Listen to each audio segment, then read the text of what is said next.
Hello दोस्तों, मैं हूं सचिन जैन और जो हमारी थिंकर्स की क्लासेस चल रही हैं उसमें हमारे नेक्स्ट थिंकर हैं राधा कृष्णन जी। सर्वपल्ली डॉक्टर राधा कृष्णन ये हमारे भारत के दूसरे राष्ट्रपति और भारत के पहले उपराष्ट्रपति रहे हैं। इसके साथ ही ये बहुत अच्छे दार्शनिक भी कह सकते हैं, दार्शनिक विचारक रहे हैं। इनके दर्शन को हमारे सिलेबस में शामिल किया गया है, इसीलिए हम जानेंगे क्या कहता है इनका दर्शन, इनके विचार, इनकी तत्व मीमांसा, ज्ञान मीमांसा। इसके आलोक में हम इनके दर्शन को जानेंगे।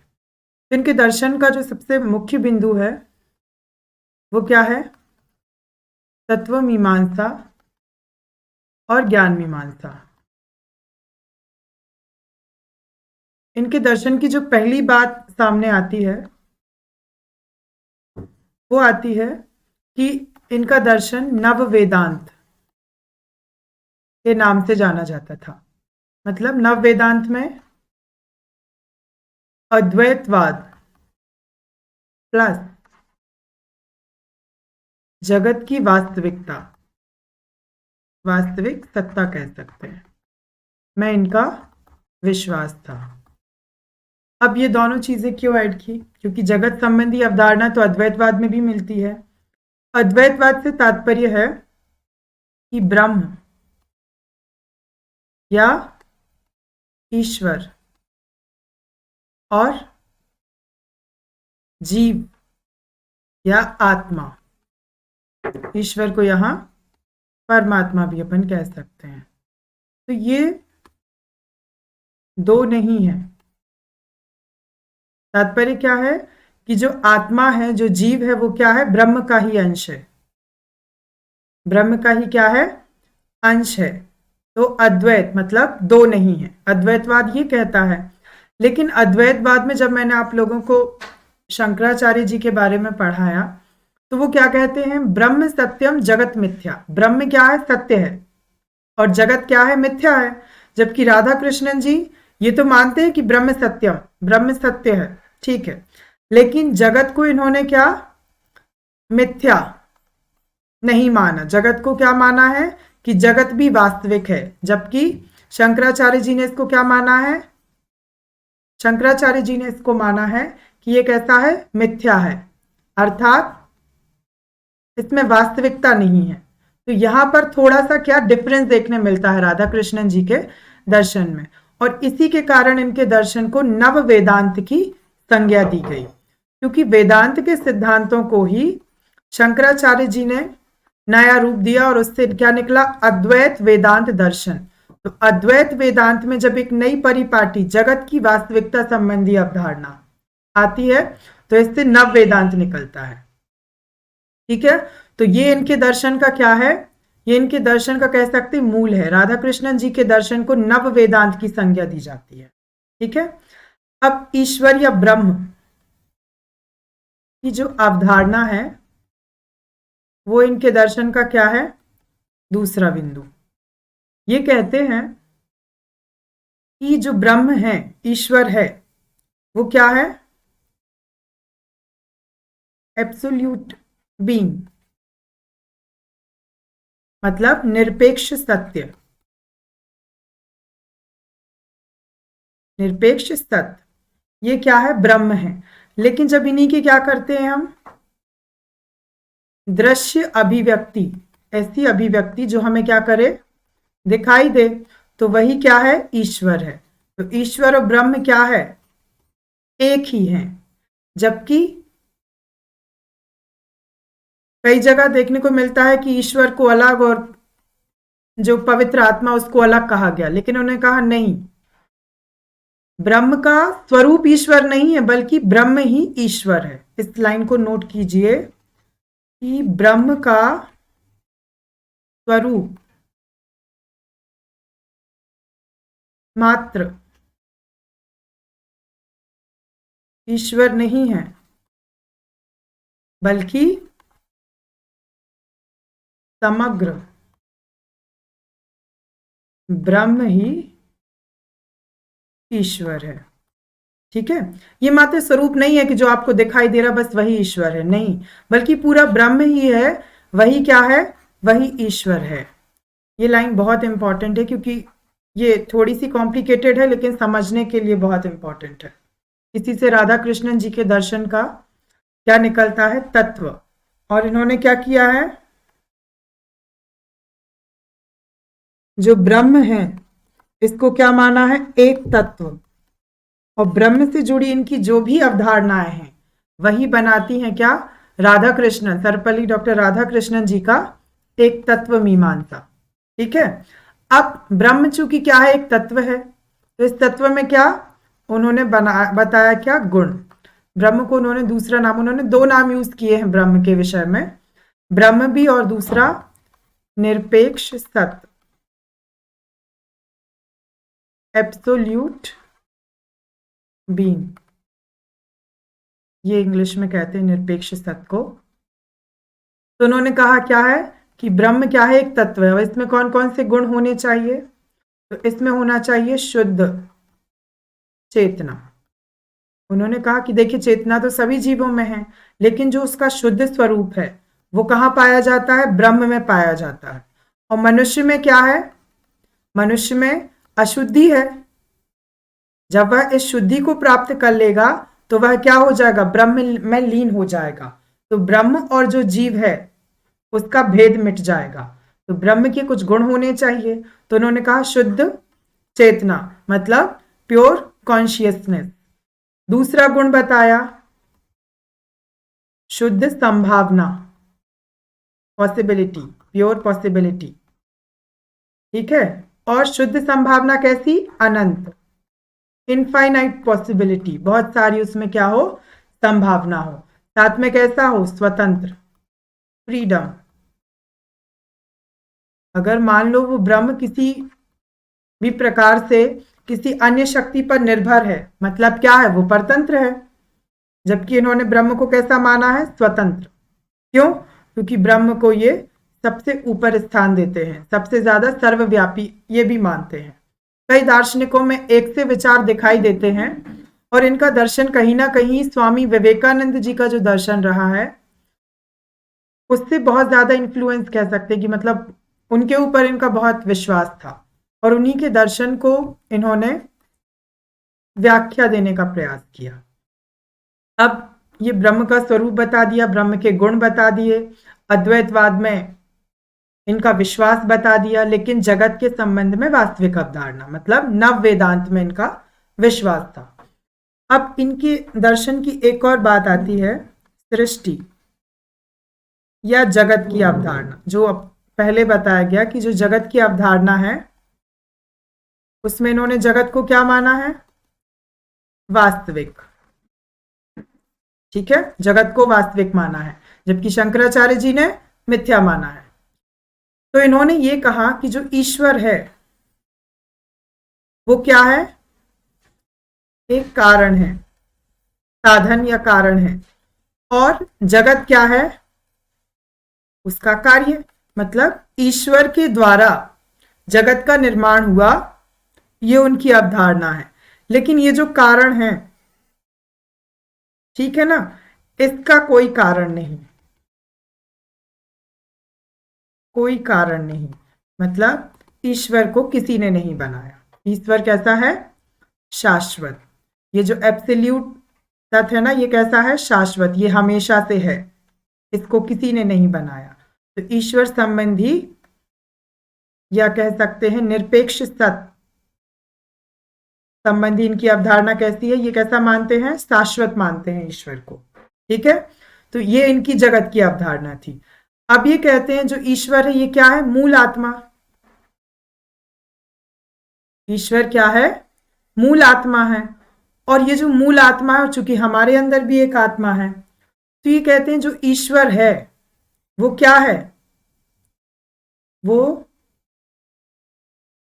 जीवों के अस्तित्व का आधार है। क्या है, बेस है, हम सभी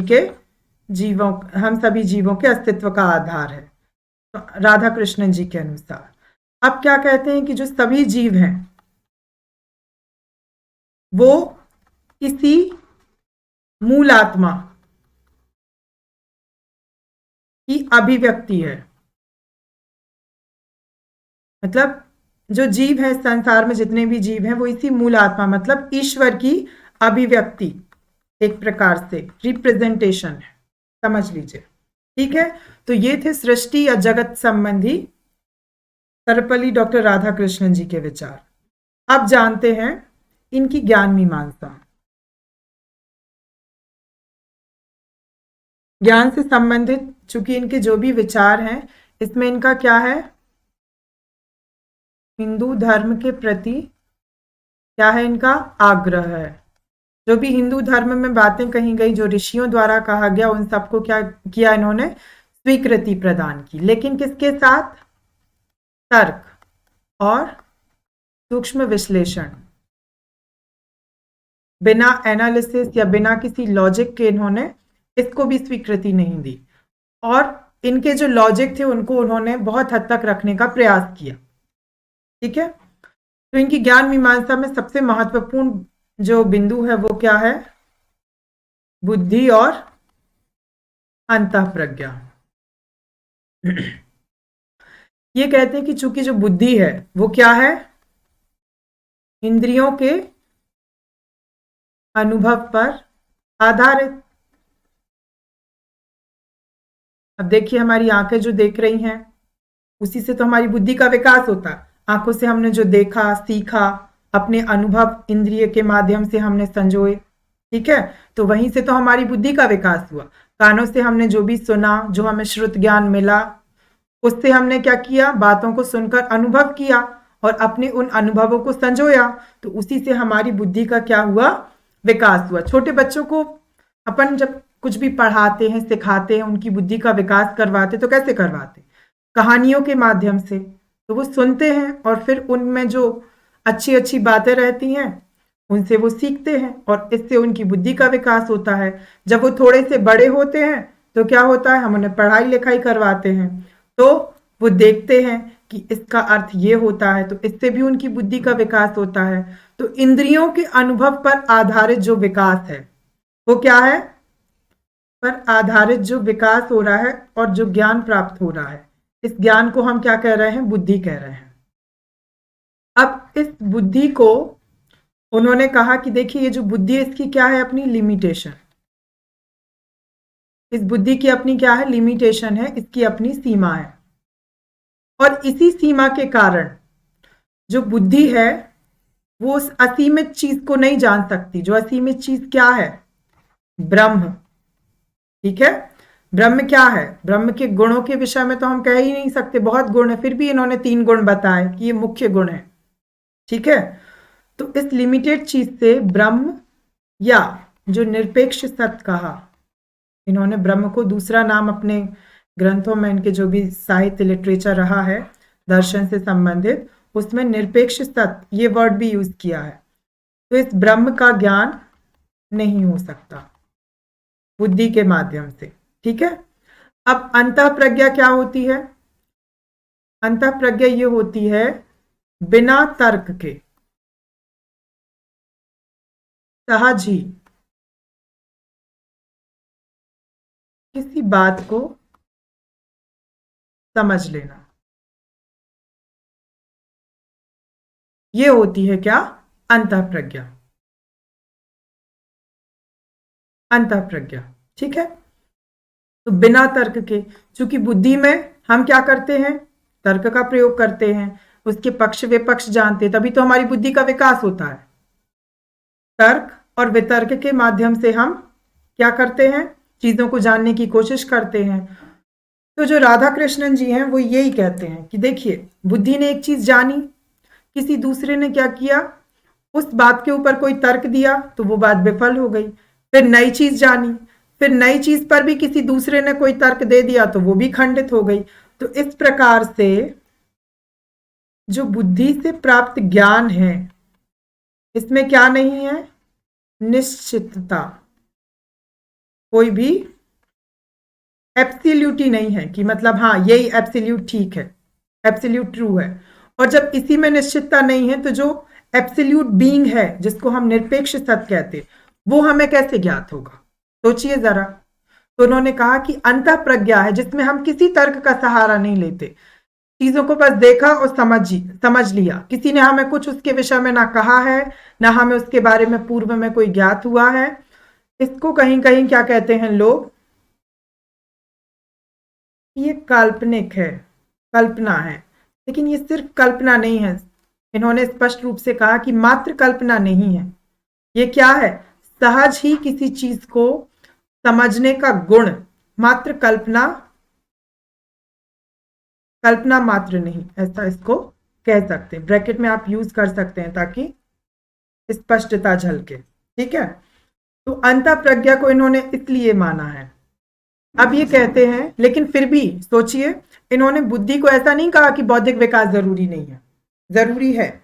ये कहते हैं कि जो हमारा व्यवहारिक जीवन है उसकी सफलता के लिए हमें बुद्धि की बहुत जरूरत है, लेकिन जो हमारी आध्यात्मिक सफलता है वो किसके द्वारा होगी? अंतः प्रज्ञा का जो ज्ञान होगा, इस ज्ञान से हम क्या जानेंगे? ब्रह्म या निरपेक्ष तत्व को, इसी के माध्यम से हम जान सकते। तो इन्होंने कहा कि देखिए, ठीक है, हम ब्रह्म को नहीं जान सकते बुद्धि की सहायता से, लेकिन बुद्धि की सहायता से हम क्या जान सकते हैं? जीवन को जान सकते हैं, जगत को जान सकते हैं, लेकिन ब्रह्म को जानने के लिए अंतः प्रज्ञा की जरूरत है। अब चूंकि हमारे यहाँ के जो कह सकते हैं आध्यात्मिक विचार वाले हैं, उन्होंने बुद्धि और अंतः प्रज्ञा इन दोनों में कभी भी समन्वय नहीं माना, लेकिन इन्होंने क्या दी? सर्वपल्ली डॉक्टर राधाकृष्णन ने एक नई अवधारणा दी। और नई अवधारणा कैसे? कि जो बुद्धि है वह अंतः प्रज्ञा नहीं है। ठीक है, इसको, बुद्धि को अंतः प्रज्ञा नहीं है, इस बात को ये क्या करते हैं? इस बात में विश्वास है सर्वपल्ली डॉक्टर राधाकृष्णन को। लेकिन फिर भी वह क्या कर रहे हैं? बुद्धि का सहयोग आवश्यक मान रहे हैं। इन्होंने कहा है कि जो आपकी बुद्धि है, बुद्धि की पूर्णता की अभिव्यक्ति ही अंतः प्रज्ञा है। देखिए, आपकी बुद्धि जो है, जब ये पूर्णता को प्राप्त कर लेगी, तो जब ये पूर्णता को प्राप्त कर लेगी तो ये क्या बन जाएगा? अंतः प्रज्ञा बन जाएगा। इसको एग्जाम्पल ले लेते हैं अपन। ठीक है, बुद्धि क्या है? 1 से 100 तक की क्या संख्या, ये संख्या क्या है? इसको मान लीजिए कि ये क्या है? बुद्धि है। लेकिन सिर्फ 100 तक ही सीमित है क्या? संख्याएं 100 तक ही सीमित है? नहीं।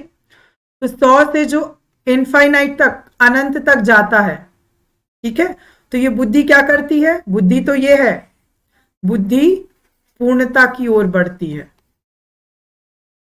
और जब ये पूर्णता की ओर बढ़ती है तो 1 से जो इनफाइनाइट तक है, हमको पूरी बात पता चलती है कि ये पूरी संख्याएं हैं, वैसे ही पूरा ज्ञान प्राप्त होता है।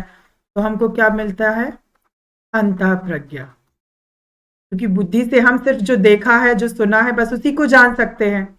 उसके आगे भी तो कुछ है ना, जो हमने देखा, जाना नहीं, सुना नहीं, सहज ही महसूस किया। और सहज महसूस करके आगे बढ़ते हैं तो हमारी बुद्धि का और विकास होता है, और इसी से अंतः प्रज्ञा जो है उसको, उसका कह सकते हैं इजाद होता। तो फिर इसको समझिए कि बुद्धि को नकारा नहीं है, मतलब 1 से 100 तक का ज्ञान भी जरूरी है, और 100 से इनफाइनाइट मतलब पूरा 1 से इनफाइनाइट तक का ज्ञान जो है वो क्या बनाता है? अंतः प्रज्ञा। तो बुद्धि और अंतः प्रज्ञा में समन्वय, तो सफलता या उपलब्धि इसकी राधा कृष्णन जी के दर्शन की। ये क्या है? बुद्धि और अंतः प्रज्ञा में सहयोग, ये जो सहयोग है दोनों का, क्योंकि कई ऋषियों ने सिर्फ अंतः प्रज्ञा को ही ज्ञान माना है। कई लोगों ने, जो हमारा पश्चिम दर्शन है, पश्चिम ने क्या माना है कि जो बुद्धि से हमें दिख रहा है, इंद्रियों का जो भी ज्ञान हो रहा है वही सत्य, और अंतः प्रज्ञा में क्या माना है? पूर्व के ऋषियों ने अंतःप्रज्ञा को ही ज्ञान का वो माना है, क्या कह सकते हैं, माध्यम। इसके माध्यम से ही आपको ज्ञान प्राप्त होता है। लेकिन राधा कृष्णन जी ने इन दोनों विचारों का क्या किया है, बहुत सुंदर समन्वय। और इसी समन्वय और सहयोग की भावना से राधा कृष्णन जी के दर्शन का विकास होता है। ठीक है।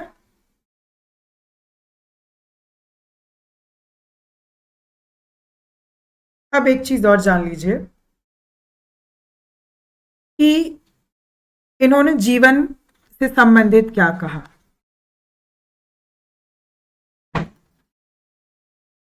इनकी बहुत फेमस बुक है जिसका नाम है idealist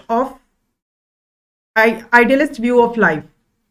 idealist view of life कि आदर्श जीवन को देखने का क्या नजरिया होता है। तो उसमें इन्होंने जीवन से संबंधित अपना विचार दिया।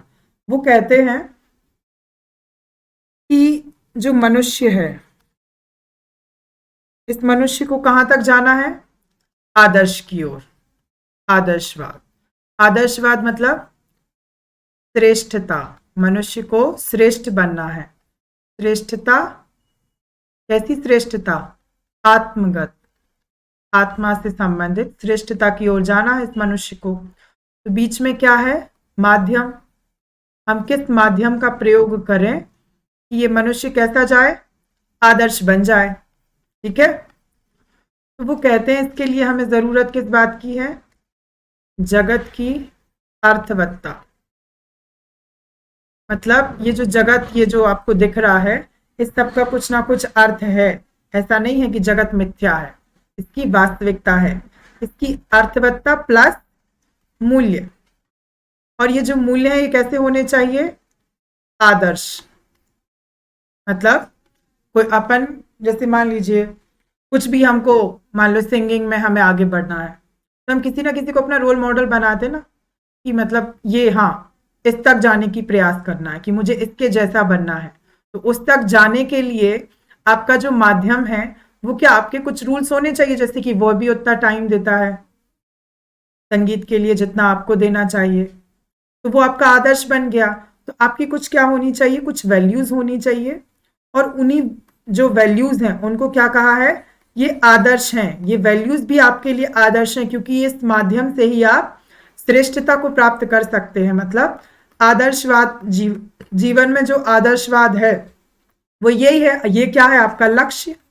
और इस लक्ष्य तक पहुंचने के लिए माध्यम के रूप में क्या चाहिए, आदर्श मूल्य चाहिए और जगत की अर्थवत्ता में विश्वास। ठीक है। जगत जो है इसका भी कुछ ना कुछ अर्थ निकलता है, ये व्यर्थ नहीं है। तो इस माध्यम की जरूरत है। तो उन्होंने कहा कि जब ऐसा आप करते हैं तो आप क्या कर सकते हैं, आपके जीवन का एक गोल होगा। ठीक है। और जब आप जगत में विश्वास करते हैं, मतलब भौतिकता में विश्वास करते हैं, जो भी भौतिक दिख रहा है उसमें विश्वास करते हैं। और जब मूल्यों में विश्वास करते हैं तो तात्पर्य क्या है, मूल्य कहां से निकल के आते हैं, हमारे धर्म अनुशासन से ही निकल के आते हैं। तो आप धर्म और जो जगत संबंधी आपकी अवधारणा है, उन दोनों को जब साथ में लेकर चलते हैं तभी मनुष्य क्या कर सकता है, श्रेष्ठता की ओर जा सकता है। और जीवन का लक्ष्य क्या है, यही आत्मगत श्रेष्ठता। तो ये है उनके जीवन संबंधी विचार। ये उनकी एक बहुत फेमस बुक है, आइडियलिस्ट व्यू ऑफ लाइफ। इसमें उन्होंने बहुत सूक्ष्म अवलोकन के साथ इसको प्रस्तुत करने का प्रयास किया। देखिए, किसी भी बुक में बातें दी होती हैं तो एक पर्टिकुलर चीज को या एक पर्टिकुलर पॉइंट को 200-300 पेजों में ले जाया जाता है, लेकिन हम यहाँ कोशिश कर रहे हैं कि उसको मात्र क्या, एक पैरा के फॉर्म में लाएं, क्योंकि हमें सतही तौर पर ज्ञान चाहिए। पीएससी ये नहीं चाहता कि आप विशेषज्ञ बने, आप सामान्यज्ञ बने, लेकिन सभी चीजों का सामान्य होना जरूरी है। बहुत ज्यादा डीप में पढ़ेंगे शायद चीजें आपको मतलब समझ में आ जाएंगी, लेकिन आपका समय बहुत ज्यादा ले लेंगी। और बहुत ज्यादा उथला पढ़ेंगे तो पेपर फिर आपके पल्ले नहीं पड़ेगा। तो इसलिए जरूरी है कि आप सामान्य होते हुए चीजों को कम से कम शब्दों में बहुत बेहतर तरीके से जानने और समझने की कोशिश करें, क्योंकि सिर्फ नोट्स बना लेंगे, समझेंगे नहीं, तो वो चीज लंबे समय तक आपको याद नहीं रहेगी। और लंबे समय तक यदि उसको याद रखना है तो ये बहुत इंपॉर्टेंट है। अब एक और चीज, उनकी ज्ञान मीमांसा का एक दूसरा बिंदु जो आता है वो क्या आता है? धर्म और विज्ञान की अवधारणा। देखिए, जो धर्म है वो पूर्व के दर्शन की क्या है? विशेषता है, ठीक है। और जो विज्ञान है वो पश्चिम के दर्शन की विशेषता है। अब धर्म से तात्पर्य क्या है? आस्था। और विज्ञान से तात्पर्य क्या है? प्रयोग, परीक्षण, ठीक है। ये क्या है? ये जरूरत है। धर्म मतलब आपकी आस्था का विषय और विज्ञान मतलब प्रयोग और परीक्षण का विषय। लेकिन राधा कृष्णन जी कहते हैं कि देखिए, जो धर्म है इसमें क्या है? इसमें समय के साथ कुछ विकृति आ गई है। ये विकृति क्या है? अंधविश्वास, ठीक है, कर्मकांड और आडंबर। ये धर्म में क्या है? विकृति है। और विज्ञान में विकृति क्या है? प्रकृति के साथ असंतुलन, उपभोक्तावाद।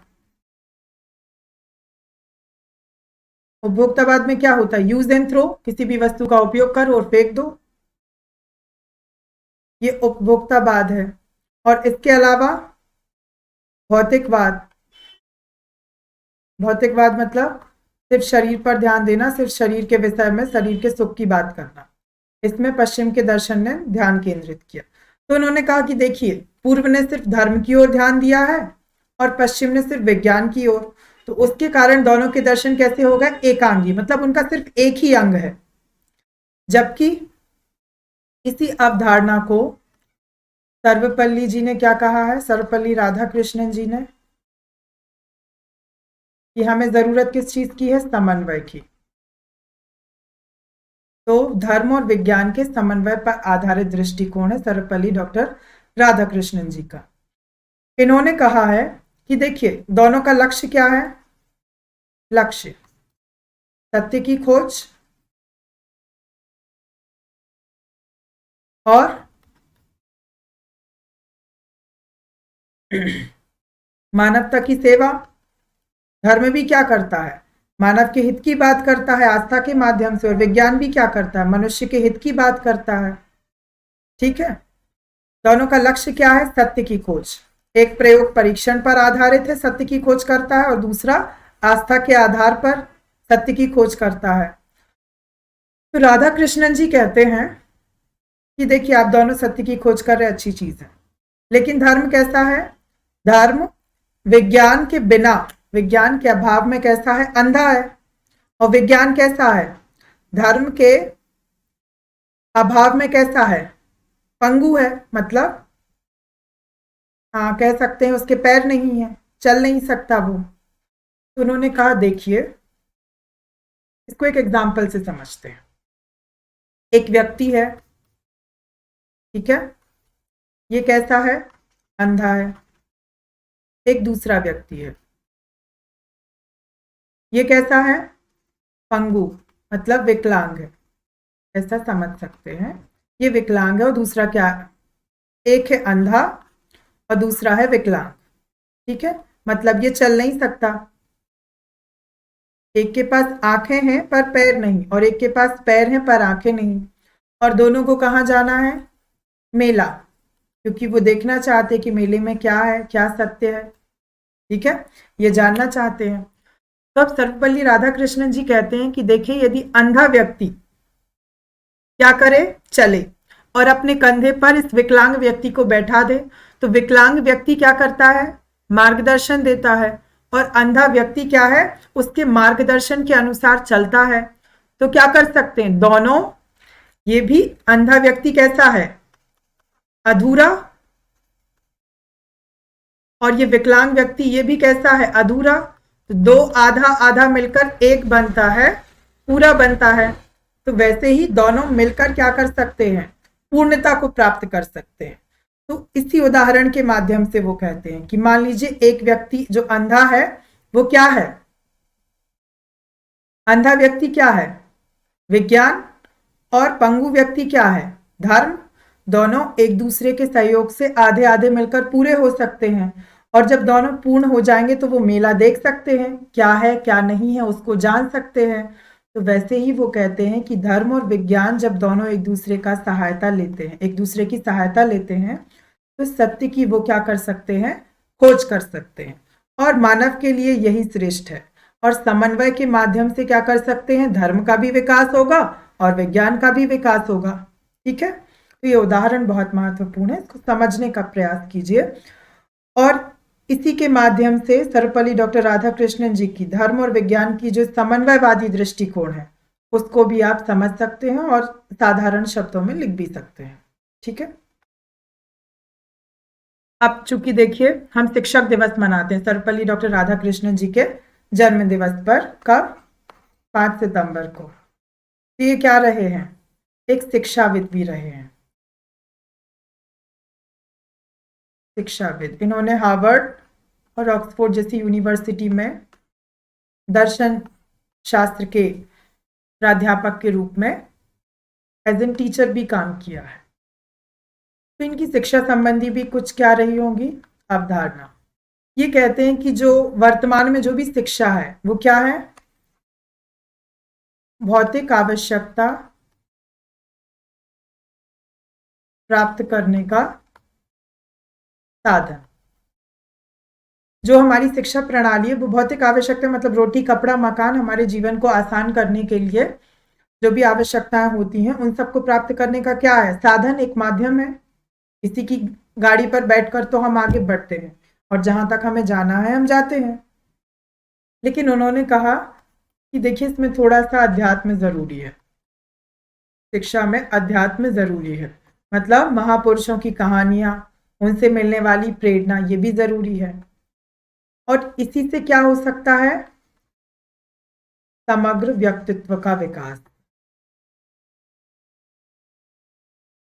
भौतिक आवश्यकता की पूर्ति हेतु प्लस अध्यात्म से ही समग्र व्यक्तित्व का विकास हो सकता है। तो उन्होंने क्या दिए, शिक्षा से संबंधित कुछ उद्देश्य दिए। ठीक है, शिक्षा से संबंधित जो उनके उद्देश्य थे वो क्या थे, देखिए ज्ञान की प्राप्ति या फिर ज्ञान का अर्जन। अब आपने ज्ञान का जो भी प्राप्त किया उसका क्या करें, रूपांतरण। रूपांतरण जब आप करेंगे, आपने जो भी सीखा जाना उसको चेंज किया, थोड़ा सा क्या हुआ, इनोवेशन, नवाचार। यहां से नवाचार, उनमें क्या है, कुछ और नया फ्यूजन बनाने की कोशिश है। ठीक है, इसके बाद स्वतंत्रता, शिक्षा उनको स्वतंत्र रहना सिखाती है और स्वतंत्रता के माध्यम से ही जीवित रहने को प्रेरित करती है। शिक्षा से ही तो उनके अज्ञान का विनाश होता है और विचारों में भी स्वतंत्रता होती है और वह अपने भौतिक वातावरण में भी स्वतंत्रता प्राप्त करने का प्रयास करते हैं। ठीक है, चरित्र निर्माण,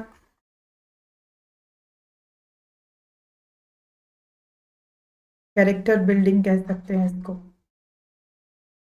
इसके अलावा जीने की कला, जीवन क्या है, एक आर्ट है और इस आर्ट को जीने के लिए उन्हें क्या होना चाहिए, एक बहुत बेहतरीन आर्टिस्ट भी होना चाहिए स्टूडेंट्स को।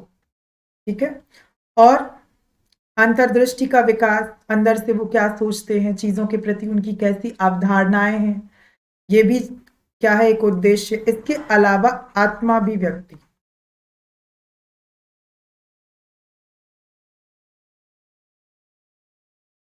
आत्माभिव्यक्ति मतलब आत्मा की अभिव्यक्ति। और यही जो आत्माभिव्यक्ति है वो क्या करती है, शिक्षा में अध्यात्म का एक हल्का सा पुट देती है, मतलब एक छोटा सा अध्यात्म का पुट, या फिर कह सकते हैं कि थोड़ा सा मतलब अध्यात्म भी डाल देना शिक्षा में। तो ये थे इनका शिक्षा संबंधी विचार। देखिए जब भी आप, यदि आपको याद है कि ये पुस्तक इनकी है, इन्होंने बताया, तो जब भी आप कभी कुछ पॉइंट लिखते हैं तो उसका रेफरेंस जरूर दें, क्योंकि रेफरेंस से लोगों को मालूम होता है कि अच्छा इनको ये भी आता है। जो आपका एग्जामिनर है वो ये भी चेक करता है।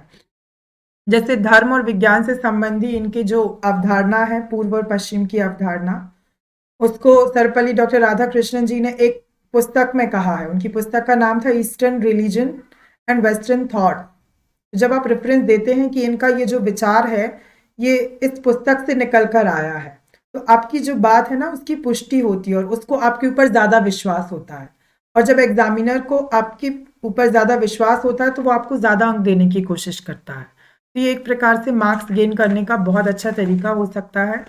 चीज़ों को बहुत ध्यान से पढ़िए, क्योंकि चीज़ें सिर्फ रटना ठीक नहीं है और रटा हुआ व्यक्ति कभी भी बहुत ज़्यादा आगे तक नहीं बढ़ सकता।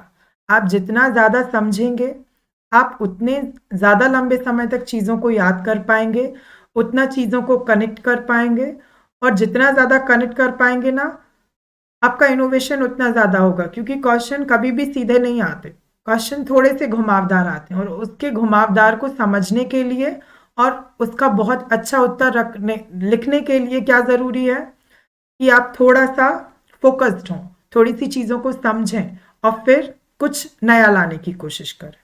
All the best.